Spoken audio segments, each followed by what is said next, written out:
Hello class, welcome to the Prarabh Science classes, and today we will discuss about the genetics, some basic fundamental of the class 10th biology. And today the discussed topic is Mendel's experiments on inheritance. Means कि Mendel ने जो experiment किया था वो किस चीज के ऊपर किया था और क्या था वो इनहेरिटेंस क्या था, हेरिडिटी क्या थी. ठीक है, तो जो इनकी बेसिक प्रिंसिपल थे वो जेनेटिक्स थे. हम इसके बारे में हमने इस चैप्टर के स्टार्टिंग में भी पढ़ा था कि जो इनके बेसिक प्रिंसिपल्स थे वो क्या थे.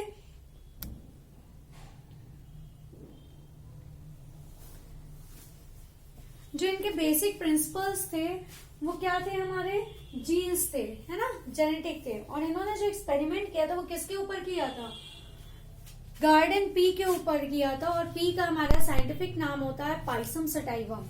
ठीक है, गार्डन पी जिसका नाम होता है पाइसम सटाइवम. और इसके इनका पूरा नाम क्या है, इसकी डिस्कवरी बेसिक किसने की है, Gregor John Mendel in 19th century and he conducted breeding experiment on garden pea. इन्होंने जो हमारी गार्डन पी होती है, जो हमारे खेतों में उगाई जाती है, घरों में उगाई जाती है, उसके ऊपर इन्होंने एक्सपेरिमेंट किया था. उसको इन्होंने क्या कहा, इसका साइंटिफिक नेम है क्या, पाइसम सटाइवम. किसने किया था, ग्रेगर जॉन मेंडल ने किया था. इनको फादर ऑफ द जेनेटिक्स भी कहते हैं. ठीक है, 19th century में किया था. और ये क्या है, ऑस्ट्रियन मॉन्क है. क्या है, ऑस्ट्रियन मॉन्क. और मैंने आपको बताया था कि ये टीचर बनना चाहते थे लेकिन उसके एग्जाम में ये फेल हो गए थे, जिसकी वजह से ये बहुत हताश निराश हुए थे. फिर इन्होंने ये डिसीजन लिया कि मैं अपने पापा का जो गार्डन है उसकी देखरेख करूंगा. और जब ये देखरेख, और इन्होंने न्यूयॉर्क यूनिवर्सिटी से साइंस और मैथ्स में पढ़ाई की थी. ठीक है, जिसके बाद इन्होंने जब ये गार्डन में अपना काम करने लगे तो इनके दिमाग में ये चीजें आई कि जो मटर हमारी पी है वो कैसे एक जनरेशन से दूसरी जनरेशन में जाती है और क्या क्या डिफरेंसेस देखने को मिलते हैं. इन सब चीजों के बारे में इन्होंने बताया था. इन्होंने गार्डन पी ही क्यों सिलेक्ट की ये भी बता देते हैं. Many varieties were available in alternative forms of a character. इन्होंने बहुत सारी वेराइटी अवेलेबल थी, इसलिए इसका कोई ऑल्टरनेटिव फॉर्म, अलग अलग फॉर्म्स में इसकी कई वेराइटीज थी, इसीलिए इन्होंने किसको चुना, गार्डन पी को चुना. मैनी वेराइटीज, बहुत सारी वेराइटीज होती है हमारे मटर में भी, पी में भी. वर अवेलेबल इन ऑल्टरनेटिव फॉर्म. किस फॉर्म में, ऑल्टरनेटिव फॉर्म में हमारे अवेलेबल थी उसके कैरेक्टर्स के लिए, जिसकी वजह से इन्होंने इसको चूज किया. Varieties were available in pure forms that bread through. बहुत सारी इसकी वेराइटीज ऐसी अवेलेबल थी जो प्योर फॉर्म में थी और जो क्या करती थी, आगे जो ब्रीडिंग करती थी वो सही होती थी, मतलब फॉल्स ब्रीडिंग नहीं थी. जो उसके कैरेक्टर्स थे वो ऐसे शो होते थे. ये सेकंड कैरेक्टर हो गया, मतलब कोई भी फॉल्स उसमें ब्रीडिंग नहीं थी, जो था वो उसके सामने था. थर्ड है, peas are normally self-pollinated, but self-pollination by removing reproductive parts of the flower and could as well as cross-pollinated artificially. जो पी होती हैं ये क्या होती हैं, सेल्फ पॉलिनेशन करती हैं ये. ठीक है, इनको किसी दूसरे पॉलिनेशन की, मतलब किसी दूसरे के साथ की जरूरत नहीं पड़ती है, खुद ही पॉलिनेटेड होते हैं. But self pollination by removing reproductive parts of the flower. अगर इसमें सेल्फ पॉलिनेशन होता है तो वो किसकी वजह से होता है, इसके रिप्रोडक्टिव पार्ट्स अगर हम हटा देते हैं फ्लावर्स के, फ्लावर में तो आपको पता है सारे रिप्रोडक्टिव पार्ट्स हमारे कहाँ मिलते हैं, फ्लावर्स में ही मिलते हैं.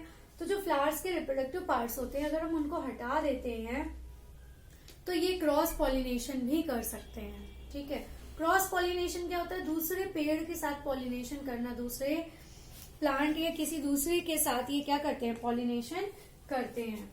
तो ये इनका ये थोड़ा इम्पोर्टेंट है, इसको ध्यान रखिएगा, क्रॉस पॉलिनेशन. ठीक है, life span of P plant is short and many generations can be obtain and studied in less time.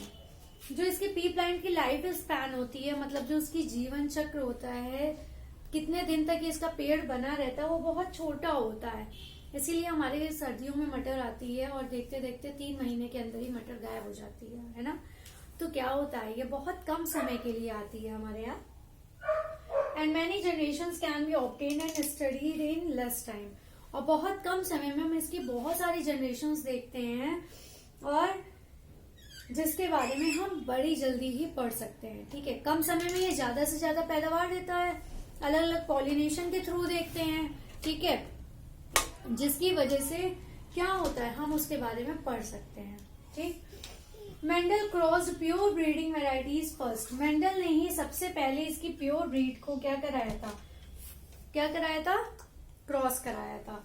Mendel cross pure breeding, जो इसकी प्योर ब्रीडिंग होती है, देसी मटर जिसको हम कहते हैं, उसको, उसकी वैरायटी को सबसे पहले इन्होंने उसके एक फीचर को एक समय में एक फीचर को जब कराया था तो वो मोनोहाइब्रिड क्रॉस कहलाया था।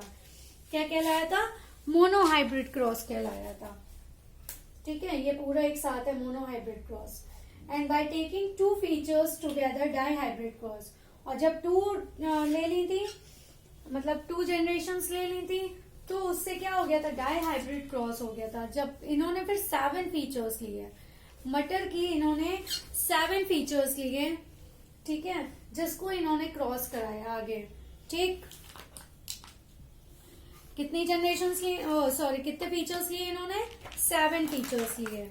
कौन कौन से लिए, अब हम उसको डिस्कस करते हैं। आई होप सो इतना समझ में आ गया होगा आप लोगों को कि जो इसमें रिप्रोडक्टिव पार्ट है, male part स्टेमन and female part carpel, in 2 characters को हटाया था।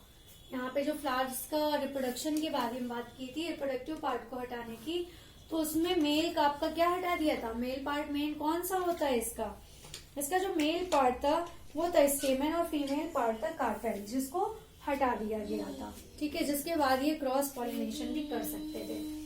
अब हम बात करते हैं इनके 7 फीचर्स की। इन्होंने जो फीचर्स देखे थे उसमें 7 फीचर्स कौन कौन से थे वो हम डिस्कस कर लेते हैं मटर के। इसमें बहुत सारे फीचर्स हैं।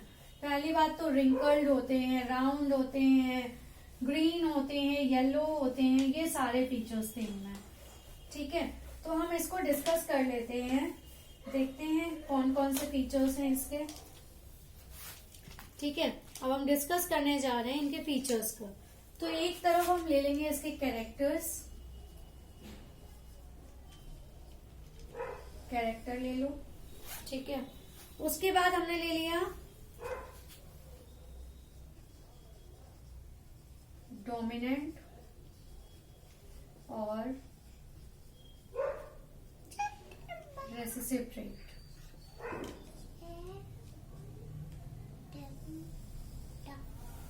ठीक है, इनकी हम बात कर रहे थे। तो जो इनके डोमिनेंट है, सबसे पहले फ्लावर कलर लेते हैं। इन्होंने सबसे पहले लिया फ्लावर का कलर। फ्लावर के कलर इसके कैसे होते हैं? जो इसके हमारे डोमिनेंट में था, ठीक है, इसके भी हम 2 कर देते हैं। डोमिनेंट में पर्पल कलर का फ्लावर होता है और इसमें हमारा व्हाइट कलर का फ्लावर होता है। किसमें? ये हमारा डोमिनेंट है और ये हमारा कैसा हो गया? रेसेसिव। ठीक है, तो जो हमारा डोमिनेंट है उसमें फ्लावर कलर कैसा था? पर्पल था, और जो रेसेसिव में था वो कैसा था? व्हाइट था। ठीक है, उसके बाद हम बात करते हैं नेक्स्ट सीड कलर की। सीड कलर तो आप घर में भी देख सकते हैं। सीड कलर की बात करें तो सीड कलर कैसा होता है हमारा? सीड कलर एक तो येलो हो गया। जब हमारी मटर सूखने लगती है तो उसका सीड कैसा हो जाता है? येलो होता है। और जो हम हरी हरी मटर लेते हैं उसके कैसे होते हैं दाने? ग्रीन होते हैं। कैसे होते हैं? ग्रीन होते हैं। ठीक है, उसके बाद नेक्स्ट हम लेते हैं पॉड कलर। पॉड पता है किसे कहते हैं? पॉड कहते हैं इनके छिलकों को। ठीक है, पॉड कलर जो इसका शेप होता है ना हमारी मटर का, जो इसका ये शेप होता है ना, ये पॉड होता है, जो बाहर उसके छिलके होते हैं उसको पॉड कहते हैं। ठीक है, तो ये भी ग्रीन और येलो होता है। तो ग्रीन कब होता है? जब डोमिनेंट ट्रेट्स होते हैं तो ग्रीन होता है, और अगर वैसे रेसेसिव में तो वो येलो हो जाता है। ठीक है, ग्रीन और येलो हो जाता है। अब पॉड शेप की बात करें, पॉड शेप में भी कैसे होते हैं? पॉट शेप में भी कैसे होते हैं, एक तो इन्फ्लेटेड होते हैं जो सीधे होते हैं, इन्फ्लेटेड होते हैं, इन्फ्लेटेड ऐसे होते हैं, ठीक है। और इसके बाद जो कह रहा है इन्फ्लेटेड के बाद वो कंस्ट्रिक्टेड कह रहा है। कंस्ट्रिक्टेड में क्या होता है, जो हमारी अब इस वक्त मैंने कंस्ट्रिक्टेड, मैं आपको मटेरियल लाके भी दिखा दूंगी, कल वाली क्लास में मैं दिखा दूंगी। यहाँ पे क्या होते हैं, हल्के हल्के से वैसे होते हैं, झुर्रियां टाइप की होती हैं, है ना, अजीब से व्हाइट कलर के होते हैं और उनमें दाने में उभरे से दिखाई देते हैं, ठीक है, वो कंस्ट्रिक्टेड होता है। उसके बाद फ्लावर पोजीशन, जो जो इन्होंने कैरेक्टर्स फीचर्स इसके लिए हैं वो मैं बता देती हूँ। फ्लावर पोजीशन क्या है इसका, जो फ्लावर पोजीशन है उसमें क्या आएगा, एक्सिलरी है, दूसरा टर्मिनल है,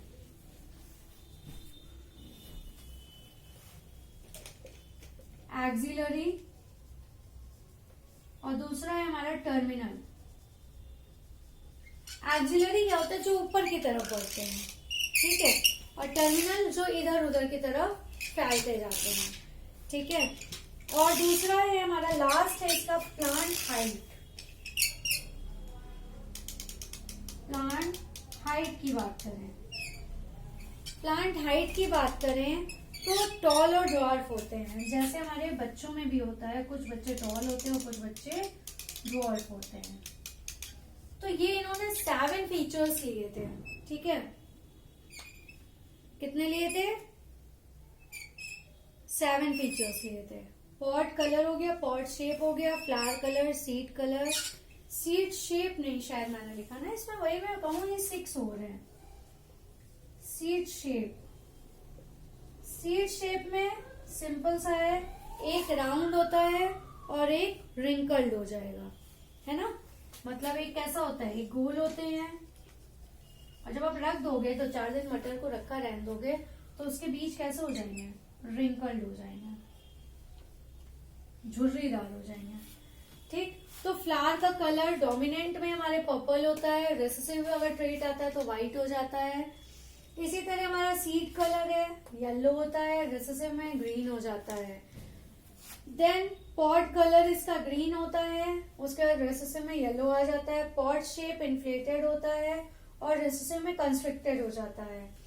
उसके बाद इसी तरह फ्लावर पोजीशन इसका एक्सिलरी होता है, जो ऊपर की तरफ होता है, और जो ऐसे बढ़ते हैं वो टर्मिनल में हो जाते हैं।